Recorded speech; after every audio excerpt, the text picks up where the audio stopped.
Hello and welcome to Who Are You, the show where every week we talk to the opposition, get their perspective and all the information you need ahead of the upcoming fixture. We'll start, as we always do, by asking our guest, who are you? Hi guys, my name's Forde. I have a YouTube channel by the name of FordeHaveMercy. That's Ford with an E, not like the car.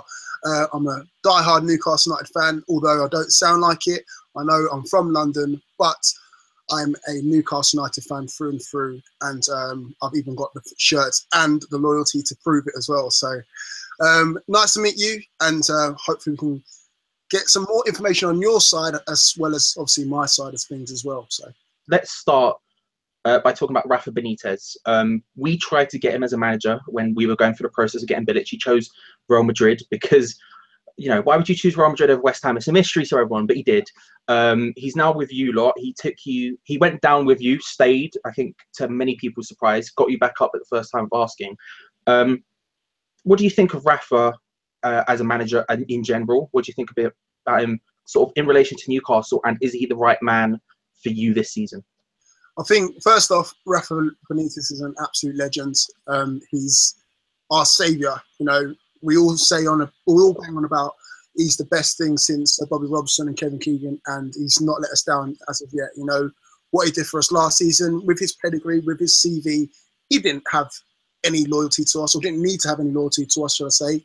But he did. He stayed, stuck with us, got us back up, and now he's with us. I think he's the right man for the job. He's got the wrong owners behind him, and I'm sure that's something that we'll get into quite shortly. But fantastic manager, bit stubborn at times. I mean, if you watch some of the times, or a lot of our games that we play with the same formation all the time, whether it's we're losing, we're winning.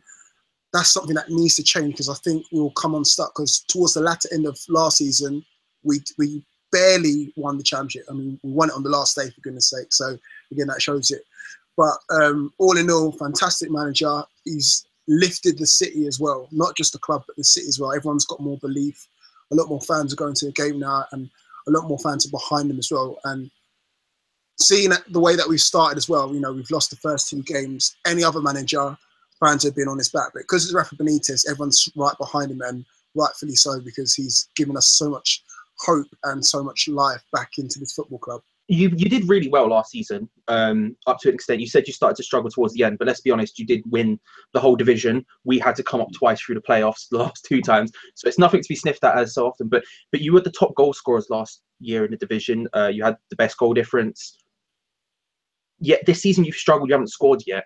Do you feel like, especially striking department, do you feel like you have enough to A, survive in the Premier League, and B, to thrive in the Premier League? As it stands, no. That's what a lot of Newcastle United fans are very angry about. We've not really strengthened that much. We've brought in 6 players now, with hopefully a couple more before the end of the window.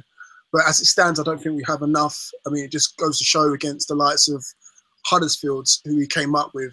You know, they spent 45 million and broken their transfer record twice, and they've won 2 out of 2. Now, I know it's early doors, but again, they're the same boat as us. You know, Mike Ashley, our owner, come out recently and said, we can't compete with the likes of Manchester City.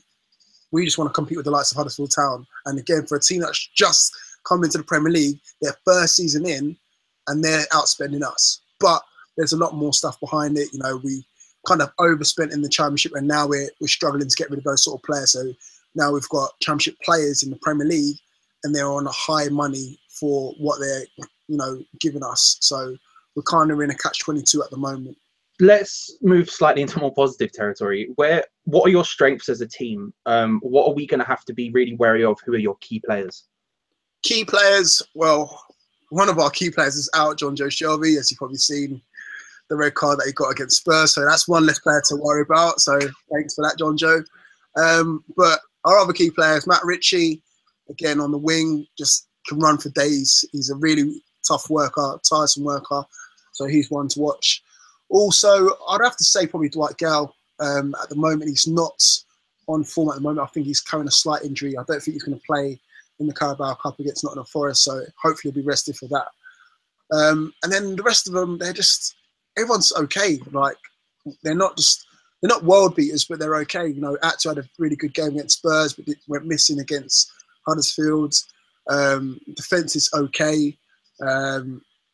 I know I'm really selling it at the moment, but that's how I feel at the moment. We really haven't got anyone to say, look, he's the guy. Like, the main guy is John Joe Shelby, and most of the play does go through him. But at the moment, as it showed against Huddersfield, if we haven't got him, there's no one in the team to say, look, here, give me the ball. I'll make things tick. I'll make things work. So I don't know. It's going to be an interesting one. If we can get someone who can take over that mantle for at least a couple of games while Shelby's out, then so be it. I think I would give that to Richie, because he looks the next person in line to say, make things happen and then see where we go from there. But apart from that, I think we might struggle against you guys. So we can all appreciate that. We came up with Joey O'Brien. So, we all appreciate coming up with championship level players and not quite making it in the Prem. How can we beat you? How can we get around you tactically? Are there any weak spots we should specifically be aiming at? How do we beat Newcastle?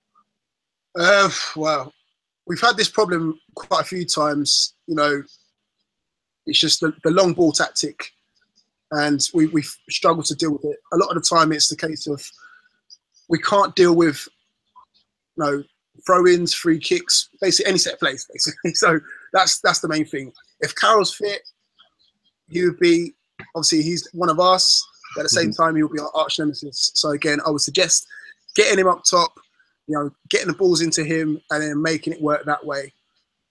That's probably the main threat that we lack as well. Also, we've conceded a carbon copy goal twice over. I don't know if you saw the goal against Spurs when Ben Davies scored, when it's tiki-taka football around our area.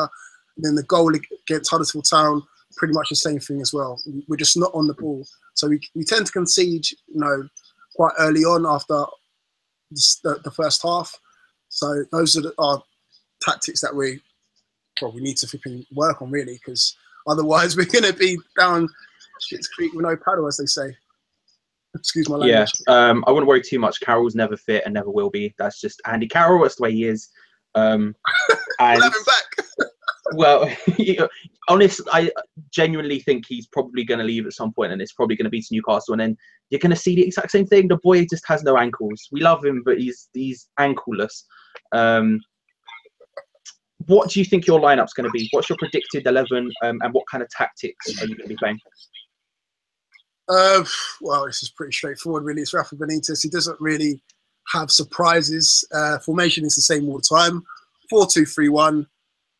Elliott in goal. Hopefully Yedlin will be back. He's been out for the last 2 or 3 weeks. He's quite pacey. So again, I wouldn't mind seeing him back, because Manquillo's had a shocker in the past couple of weeks, giving away goals. Centre half, Lascelles, our captain. Yeah, he's okay. I'll leave it there. And then obviously you've got Clark alongside him.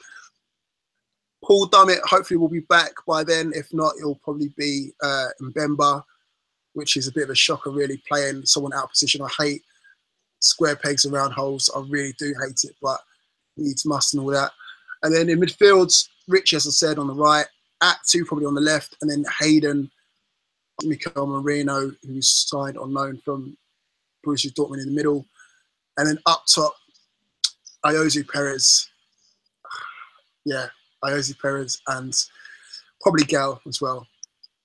I like the pessimism. I like the pessimism. It makes. I know, I'm not gonna lie. As a West Ham fan, I do enjoy watching it. When it's not us, it's nice to watch. But unfortunately, it's too often us. But I can appreciate the pessimism. I can appreciate it. What do you think the score's going to be? Predict the game.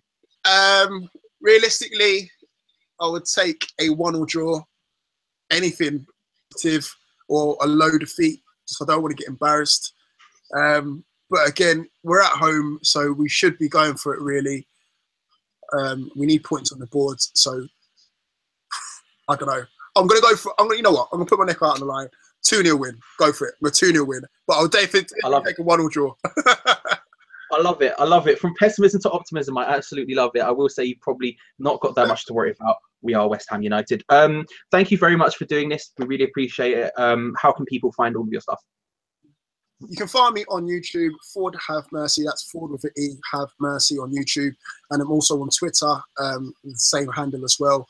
And make sure you just check it out for all Newcastle United related content as well. Thank you very much, everyone, for watching this week. We'll be back every single time with more ones. We're going to be doing a preview as well, which will be just here. You can click on it here. It's nice. You should go and have a look. Don't know who's on it, but click it anyway. Have fun. The subscribe orb is going to be here. Click on that. Tap on that. You can subscribe and see all of the ridiculous amount of stuff that we're making at the moment. Too much, I'll be honest. But come and have a look. Tell us what you think anyway. And thank you for watching.